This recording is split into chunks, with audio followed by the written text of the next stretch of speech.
अस्सलाम वालेकुम। साक्षी खबर में आपका इस्तकबाल है। आज 17 रबीउल अव्वल है। सुर्खियों से पहले सुनते हैं हदीस शरीफ। बिस्मिल्लाहिर्रहमानिर्रहीम। हुजूर अकरम सल्लल्लाहु अलैहि वसल्लम ने इरशाद फरमाया, जब तुम अपने घर में दाखिल हों तो घर वालों को सलाम करो, ये तुम्हारे लिए और तुम्हारे घर वालों के लिए बरकत का सबब होगा। और अब सुर्खियां। मरकजी इंतखाबी कमीशन के वफद की हैदराबाद आमद। 3 रोजा दौरे के दौरान सियासी पार्टियों और ओहदेदारों से मुलाकात। सुप्रीम कोर्ट में बाबू की क्वाश पिटीशन पर समाअत। बाबू को नहीं मिली राहत, अगली समाअत पीर को।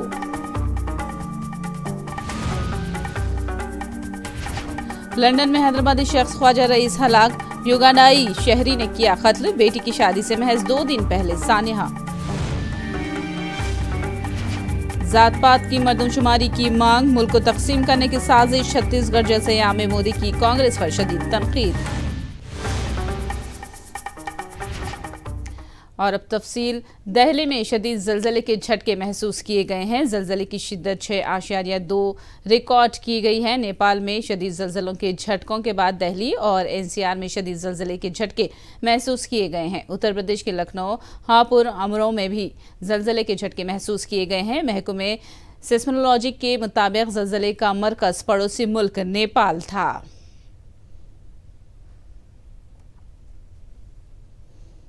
तेलंगाना में इंतखाबात की तैयारी की जा रही है। इंतखाबात के इनेकाद के हवाले से इंतजामात का जायजा लेने के लिए मरकजी इंतखाबी कमीशन की टीम आज 3 रोजा दौरे पर हैदराबाद पहुंच गई है और यहां पर कौमी और इलाकाई पार्टियों के अरकान से मुलाकात कर रही है। सीईसी के इस इजलास में 6 कौमी पार्टियों और 4 इलाकाई पार्टियों के नुमाइंदे शरीक हो रहे हैं। एक पार्टी से 3 नुमाइंदों को मदऊ किया गया है। सीईसी की टीम की आमद पर इंतखाबात के जल्द इनेकाद को तक़वियत मिल रही है।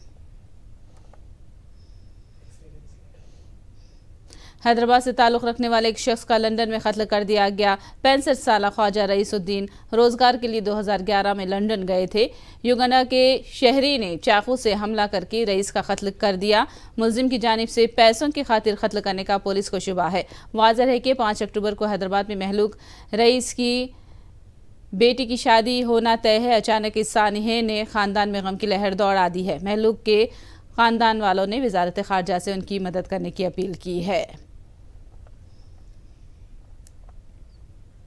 डॉक्टर लक्ष्मण ने महबूब नगर की पसमानदगी के लिए केसीआर को जिम्मेदार ठहराया है। लक्ष्मण ने केटीआर से सवाल किया कि उनके वालिद जब महबूब नगर के एमपी थे उस वक्त महबूब नगर की तरक्की के लिए कुछ नहीं किया गया और अब महबूब नगर की अवाम वजीर आज़म मोदी से उम्मीदें वाबस्ता किए हुए हैं।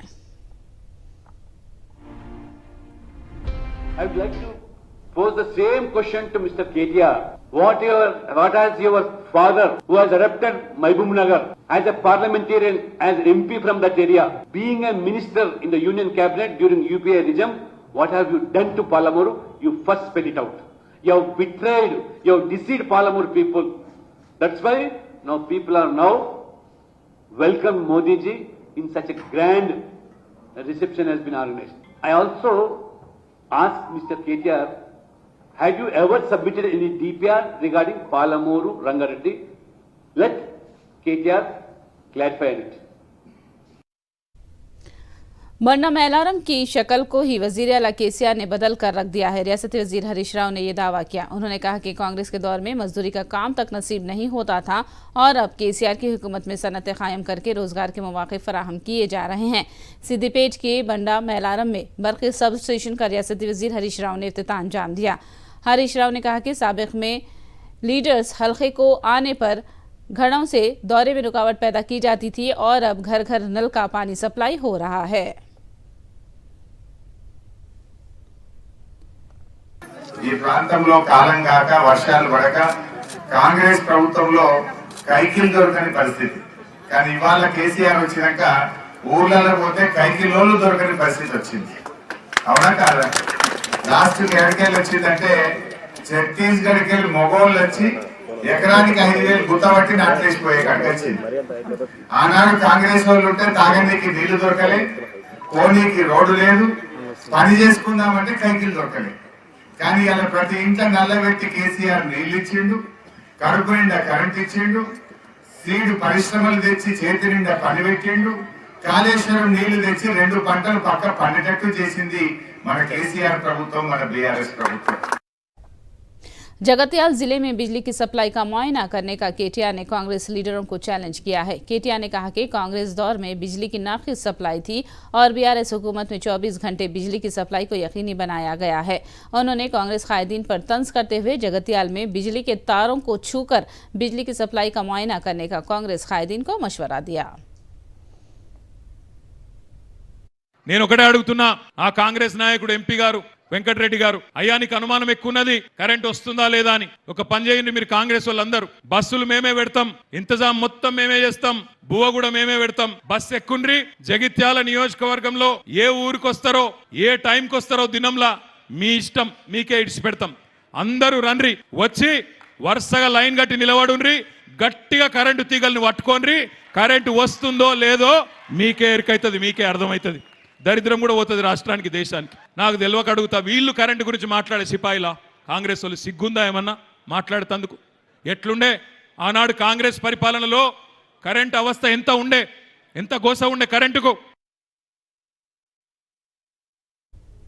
करीमनगर में रियासती वजीर गंगुल्ला कमलाकर के घर के पास उस वक्त कशीदगी फैल गई जब आशा वर्कर्स ने धरना दिया।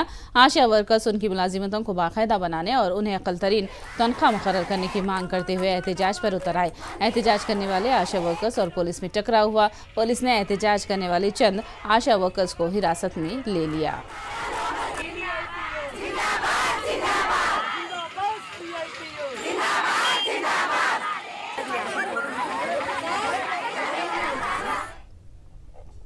मसाइल के हल के हवाले से ही मंशूर तैयार किया जा रहा है। कांग्रेस लीडर श्रीधर बाबू ने ये बात कही।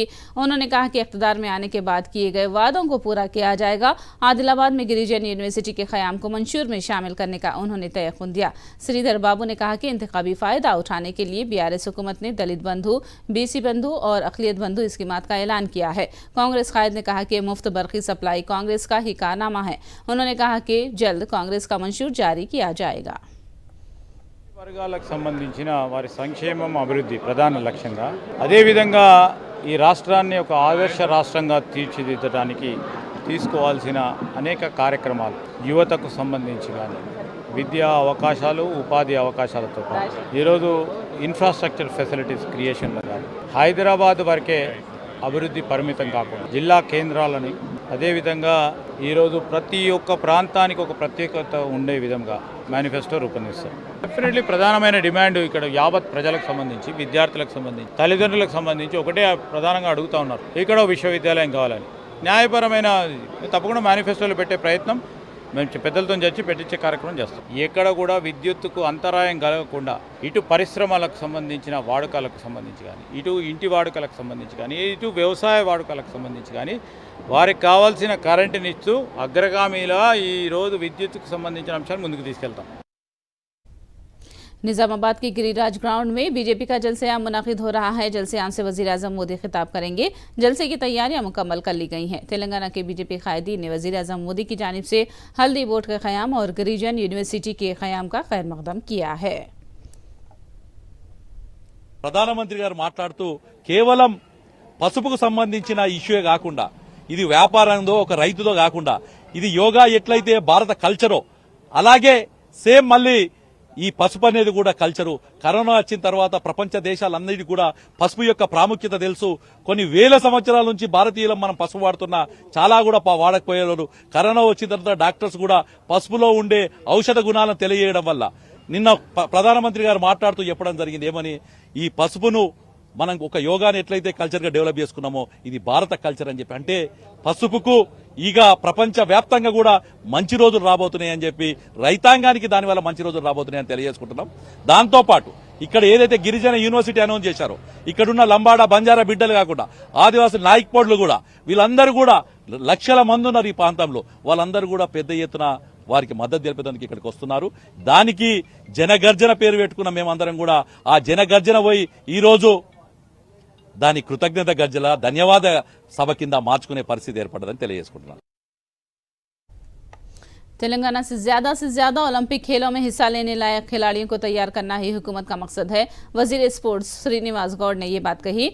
आज उन्होंने सीएस शांति कुमारी के साथ मिलकर महबूबनगर के हनवाड़ा में जिला परिषद के स्कूली तलबा में खेल किट्स तकसीम किए। रियासती वजीर ने कहा कि खेल खुद से आलमी और कौमी सतह पर मुल्क व रियासत का नाम रोशन करने के अलावा सेहतमंदी के लिए खेल कूद लाजमी है।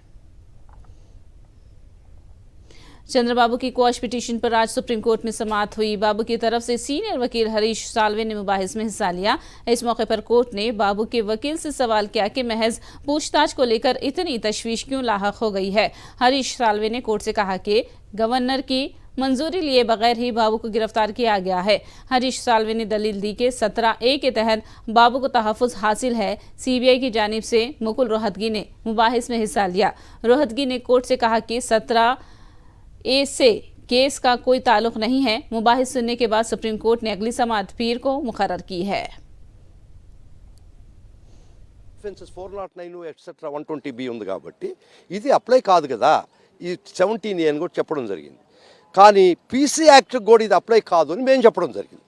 పీసీ యాక్ట్ కింద కూడా, ఎందుకంటే 26/7/2018 నుంచి ఎంక్వైరీ వేయడానికి లేదు, కానీ ఎంక్వైరీ 5/6/2018 వేయడం జరిగింది. కాబట్టి 17A మాకు అఫెక్ట్ కాదు. 2, ఇది గవర్నమెంట్ 406 ప్రభుత్వ సొమ్ము దోచుకోవడం లేకపోతే దాచుకోవడం అనేది ఇది డిశ్చార్జ్ ఆఫ్ అఫిషియల్ డ్యూటీస్ కింద రాదు. తర్వాత ఫార్ ది డెసిషన్స్ టేకన్ అని ఉంది 17Aలో. ఇవి for the decisions taken prior to the amendment 2017. ఈ నిర్ణయాలు 2015లో తీసుకున్నారు కాబట్టి 17A మాకు అప్లై కాదు, ఈ కేసుకు అప్లై కాదని మేము చాలా దృఢంగా ఆర్గ్యుమెంటు ఏసీబీ కోర్టులో చెప్పడం జరిగింది, గత గౌరవ ఏపీ హైకోర్టులో చెప్పడం జరిగింది. మా వాదనల్ని వాళ్ళు పరిగణలోకి తీసుకోవడం జరిగింది. సో గౌరవ హైకోర్టు ఆర్డర్ మీద వాళ్ళు ఇక్కడ క్వాష్ చేశారు. ఇక్కడ గౌరవ న్యాయమూర్తి గారు కూడా అడిగారు, డెసిషన్స్ ఎప్పుడు తీసుకున్నారు, 2015 చెప్పడం జరిగింది. ఎంక్వైరీ చేశారా అని అడగడం జరిగింది. నేను చెప్పినప్పుడు 5/6/2018లో ఎంక్వైరీ చేశాము, ఈ కాగితం మేము ఈ విధమైన ఎంక్వైరీ రిపోర్ట్ కూడా మేము హైకోర్టులో వేయడం జరిగింది అన్నాడు. జడ్జిమెంట్లో కూడా ప్రస్తావించడం జరిగింది. గౌరవ న్యాయమూర్తి వారు ఏం చెప్పారంటే, మీరు వేసినటువంటి డాక్యుమెంటు సర్టిఫైడ్ కాపీ తీసుకొని మాకు రేపు మండేకి సబ్మిట్ చేయండి. That's the root of the case. ఈ కేసుకి ప్రధానంగా ఆ ఒక్క దీని మీద ఆధారపడి ఉంది. బెయిల్కి ready, police custody petitions ready, PT వారెంట్కి రెడీ అని చెప్తుంటే వారు దాన్ని వాదనలకు రాకుండా ఆఖరా సెంటెన్స్ కూడా రాసినట్టుంది గౌరవ ఏసీబీ న్యాయమూర్తి. వారు అవపడకుండా పోయినారు కోర్టులో లేకుండా అని కూడా చెప్పారు. సో అక్కడ బెయిల్కి వాళ్ళు మేము రెడీ చెప్తా ఉన్నాం, పోలీస్ కస్టడీకి రెడీ చెప్పాం, పీటీ వారెంట్ రెడీ చెప్పాం, బెయిల్ ఆర్గ్యుమెంట్ కూడా మేము రెడీ అని చెప్తే ఎందుకనో కారణం తెలియదు. మళ్ళీ వారిని అడగాలి ఆ ప్రశ్న, వాళ్ళు ఎందుకు దాన్ని ఆ వాదనలు వినిపించడం లేదనేది వాళ్ళ మనసులో ఉన్న విషయం, అది నాకు తెలవని విషయం. ఎంక్వైరీ 5/6/2018లోనే వేయడం జరిగింది, మేం కాదు, గత ప్రభుత్వం వేయడం జరిగిందని చెప్పిన తర్వాత వాళ్ళు ఆ పేపర్ ఎంక్వైరీ చేయలేదని వాళ్ళు ముందుగా ఆర్గ్యుమెంట్ చెప్తున్నప్పుడు, మీరు వేసి ఉన్నారు కదా, అది సర్టిఫైడ్ కాపీ తీసుకొని రేపు మండే లోపల వేయమని చెప్పడం జరిగింది. చెప్తూ ఇది route of the case is that మేము 5/6/2018లోనే ఎంక్వైరీ చేసాం అమెండ్మెంట్కి ముందరనే, కాబట్టి 2017 అప్లై కాదని మా వాదన, వారి వాదనలు వాళ్ళకుంటాయి. सीआईडी की जानिब से मुकुल रोहतगी ने अपना मौक़िफ़ पेश किया। खुलेआम बदउनवानी करते हुए बाबू पकड़े गए हैं। एमएलसी रुदा कल्याणी ने ये बात कही है। उन्होंने कहा कि बाबू कानून से बालातर नहीं है। कल्याणी ने शदीद रिमार्क करते हुए कहा कि बाबू से बड़ा मुआशी दहशतगर्द हिंदुस्तान में कोई नहीं है। उन्होंने बाबू को बोगस कंपनियों का ब्रांड एम्बेसडर करार दिया। చంపిన గాడ్సే కంటే ఘోరమైన చంద్రబాబు నాయుడు అరెస్ట్కి వ్యతిరేకంగా వీళ్ళందరూ గాంధీ జయంతి రోజు దీక్ష చేస్తూ ఉంటే నిజంగా దాన్ని గాంధీ గారిని అవమానించినట్టుగా ప్రజలందరూ భావించారు. అలాగే తీసుకుంటే ఆ దీక్షకు పెట్టారు పేరు సత్యమేవ జయతే అంట. అది సత్యమేవ జయతే కాదు, అసత్యమేవ జయతే. అలాగే సత్యాగ్రహ దీక్ష అట, అది సత్యాగ్రహ దీక్ష కాదు, అసత్యాగ్రహ దీక్ష. అలాగే వాళ్ళు అంటూ ఉన్నారు ఆ దీక్షని దీక్ష భూనిన అభిమానం అట. నేనైతే చెప్తూ ఉన్నాను అది దీక్ష భూనిన అవినీతి. అలాగే తీసుకుంటే మీది అహింసా మార్గం కాదు, అవినీతి మార్గం. అలాగే మీరు గాంధీకి వారసులు అని చెప్తూ ఉన్నారు, మీరు గాంధీజీకి వారసులు కాదు, గాడ్సేకి వారసులు. बंडारू सत्यनारायण के रिमार्क पर आर के रोजा के शोहर आर के सेल्वमणि ने शदीद बरहमी जाहिर की और बंडारू के खिलाफ सख्त कार्रवाई करने की मांग की। ఖచ్చితంగా మేము వచ్చి లీగల్ యాక్షన్ తీసుకుంటాము ఖచ్చితంగా. ఎందుకంటే ఇది మా కోసం కాదు, ఎలాంటి చాలా కుక్కలు మన గురించి ఇలా బాగా చేసింది, అది పట్టించుకోలేదు. కానీ ఇప్పుడు రామ్ గోపాల్ చెప్పిన ఒక మాట నాకు చాలా ఇదిగా ఉంది. ఇప్పుడు మినిస్టర్ గా ఉన్న ఒక వ్యక్తిని నేను ఇలా నేను చెప్పగలంటే నార్మల్ పీపుల్ ఏమైనా చేస్తారు కదా. అప్పుడు ఇప్పుడు లేడీస్ ని ఇలా అంటే దానికి పనిష్మెంట్ ఉంటుంది, మేము ప్రూవ్ చేయాలి. దానికోసం నేను వచ్చి ఖచ్చితంగా లీగల్ గా యాక్షన్ తీసుకుంటానమ్మా. ఇప్పుడు నేను వచ్చి ఆయన కూడా అడుగుతున్నాను. ఇప్పుడు ఒకసారి వచ్చి చంద్రబాబు నాయుడు గారు ఏడ్చారు కదమ్మా, అప్పుడు వాళ్ళ ఫ్యామిలీలో వాళ్ళు వచ్చి ఏడ్చిన వ్యక్తి కదా ఆయన. అప్పుడు వేరే ఒక ఫ్యామిలీ ఉంటుంది కదమ్మా. ఇలాంటి నీచమైన దుర్మార్గులు పెట్టుకొని ఆయన పార్టీ నడిపిస్తే ఎలాగమ్మా? लोकसभा इंतखाबात के हवाले से मीडिया इदारों की जानिब से सर्वे शुरू हो चुके हैं। ऐसे में टाइम्स नाउ ने भी सर्वे किया है। सर्वे के मुताबिक एपी में वायएसआर कांग्रेस को 24 से 25 एमपी नशिस्तें हासिल होने का दावा किया गया है। बताया जाता है कि बाबू के जेल जाने के बाद ये सर्वे किया गया, जिसमें अवाम ने जगन की कारकर्दगी पर इत्मीनान का इजहार किया है। बिहार में जात पर मबनी कराई गई मर्दमशुमारी पर वजीर-ए-आज़म मोदी ने कांग्रेस और उसकी हलीफ जमातों को तनकीद का निशाना बनाया है। छत्तीसगढ़ में जलसे से खिताब करते हुए मोदी ने अपोजिशन पर हिंदुस्तान को जात के नाम पर तकसीम करने का इल्जाम लगाया है। कांग्रेस और उसके सहयोगियों की इस नई साजिश, हमें सतर्क रहना चाहिए। और अगर हक की बात करनी है तो मैं कहूंगा कि इस देश के संसाधनों पर पहला हक भारत के गरीब का है। गरीब चाहे वो दलित हो, गरीब चाहे वो पिछड़ा हो, गरीब चाहे आदिवासी हो, गरीब चाहे सामान्य वर्ग से हो, हमें सबसे बड़ी जाति मेरे लिए गरीब है। हमें गरीब की चिंता करनी है, हमें गरीब का जीवन बदलना है। कांग्रेस देश के लोगों में आपसी खाई बढ़ाना चाहती है, वैर भाव बढ़ाना चाहती है। इसलिए कांग्रेस अब पूरी नई भाषा बोलने लगी है। महाराष्ट्र नांदेड़ के अस्पताल की हालत इजार मंजर-ए-आम पर आ चुकी है। 48 घंटों में 12 नवमौलूद बच्चों की मौत समेत 31 जाने जाने से सनसनी फैल गई है। बताया जाता है कि अस्पताल में डॉक्टरों और दवाओं की किल्लत के सबब ये सानिया हुआ है। पिछले 24 घंटों में 24 अफराद की मौत वाक़ई हुई है, जिसमें से 12 दीगर बीमारियों से और सांप काटने से हुए हैं। नांदेड़ सरकारी अस्पताल के डीन श्यामराव वाकुड़े ने तफसीलात बताई। नांदेड़ अस्पताल के जानलेवा माहौल पर अब सियासत गर्मा गई है। शिंदे सरकार पर अपोजिशन जमातों ने शदीद तनकीद की है। अगाड़ी के कायदीन ने उन अमवात के लिए ट्रिपल इंजन सरकार को जिम्मेदार करार दिया है। नांदेड़ के अस्पताल का कांग्रेस कायद अशोक चौहान ने दौरा किया और अस्पताल में बेहतरीन इलाज फराहम करने की मांग की। बताया जाता है कि अस्पताल में 70 अफराद की हालत नाजुक बनी हुई है। अशोक चौहान ने कहा है कि अस्पताल में 500 बिस्तरों की गुंजाइश है और मरीजों की तादाद 1200 है। एनसीपी लीडर सुप्रिया सुले ने महाराष्ट्र के वजीर सेहत से इस्तीफा देने की मांग की है। 3 महिन्यात त्यांचं ट्रिपल इंजिन सरकार आल्यापासून कुठली चांगली कामं झालीत ही कोणीतरी मला सांगा। आणि हा जो बळी झालेला आहे त्याला पूर्णपणे जबाबदार महाराष्ट्र सरकार आहे आणि मुख्यमंत्र्यांनी त्या डिपार्टमेंटच्या मंत्र्याचा राजीनामा घेतला पाहिजे, कारण 25 लोक दगावली आहेत आणि त्यात 12 मुलं आहेत। त्या आईला काय उत्तर देणार तुम्ही? ठाण्यात पण मागे तसंच झालं होतं, आता नांदेडला। जमीयतुल उलमा हिंद की जानिब से अमन और इंसाफ कॉन्फ्रेंस का झारखंड के रांची में इनेकाद हुआ। इस कॉन्फ्रेंस में जमीयतुल उलमा हिंद के सदर मौलाना महमूद हसन मदनी और उलमा ने खिताब किया। उन्होंने अक़लियत के मौजू पर इजहार ख्याल किया। उन्होंने मुसलमानों से सिखों, आदिवासियों और हिंदू तबके के हम ख्याल लोगों से राब्ता कायम करने का मशवरा दिया।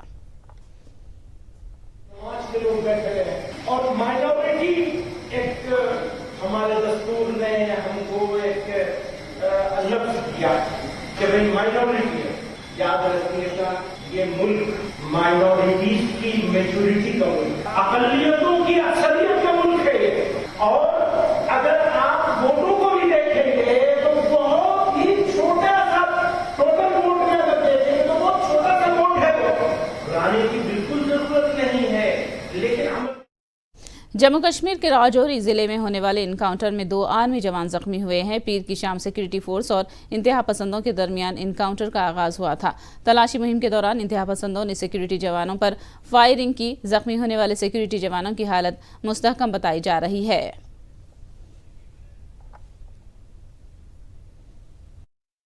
हाँ, कल दिन से ही लगातार सुबह से फायरिंग चल रही है। वैसे तो नफरी तो परसों से रात से ही लगी है। आज समझो 72 घंटे होने जा रहे हैं, तो रात को ज़बरदस्त फायरिंग हुई है।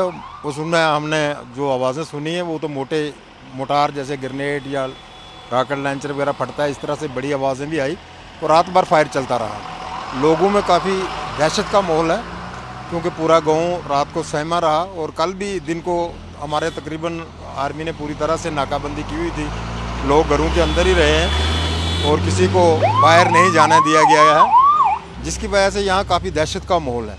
और ये वाक़या जो है काफ़ी देर के बाद हुआ है क्योंकि इससे बीच में तकरीबन 18-19 साल के बाद ये दोबारा जो है मिलिटेंसी इतनी जोरों पर इस वक्त सरगर्म नज़र आ रही है क्योंकि इस अर्चे में काफ़ी अमन हो गया था। अब लग रहा था कि हालात ठीक हैं। हिंदुस्तानी क्रिकेट टीम आज आलमी कप का पहला वार्म अप मैच नीदरलैंड के खिलाफ तिरुवनंतपुरम में खेल रही है। बारिश की वजह से मैच की शुरू होने में ताखिर हो रही है। मैच से पहले हिंदुस्तानी खिलाड़ियों ने नेट में खूब प्रैक्टिस की। हिंदुस्तान आलमी कप में बाकायदा तौर पर अपनी मुहिम का आगाज 8 अक्टूबर को ऑस्ट्रेलिया के खिलाफ अहमदाबाद में करेगी। मेजबान हिंदुस्तान खिताब की दावेदार मानी जाती है। वर्ल्ड कप का इफ्तिताही मैच दिफाई चैंपियन इंग्लैंड और न्यूजीलैंड के दरमियान खेला जाएगा। मैक्सिको के चर्च मुनहदिम होने के वाक़े में मरने वालों की तादाद 10 तक पहुंच गई है। चर्च में बैप्टिज्म का प्रोग्राम जारी था कि अचानक छत मुनहदिम हो गया और 10 अफराद हलाक हो गए, जिसमें 5 खवातीन, 2 मर्द और 3 बच्चे शामिल हैं, जबकि 23 अफराद जख्मी हो गए हैं जिनका अस्पताल में इलाज किया जा रहा है, जिनमें 2 की हालत नाजुक बताई गई है। इंतजाम से पहले चर्च में 100 अफराद मौजूद थे। अहदेदारों का कहना है कि गैर मियारी तामीर के सबब ही हादसा पेश आया है।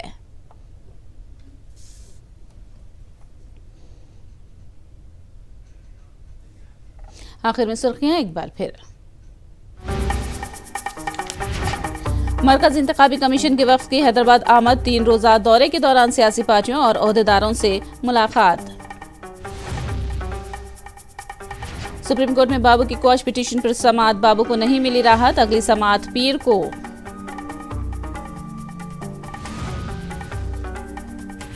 लंदन में हैदराबादी शख्स ख्वाजा रईस हलाक, युगांडाई शहरी ने किया कत्ल, बेटी की शादी से महज 2 दिन पहले सानिहा। जात पात की मर्दमशुमारी की मांग, मुल्क को तकसीम करने की साजिश, छत्तीसगढ़ जैसे याम में मोदी की कांग्रेस पर शदीद तनकीद।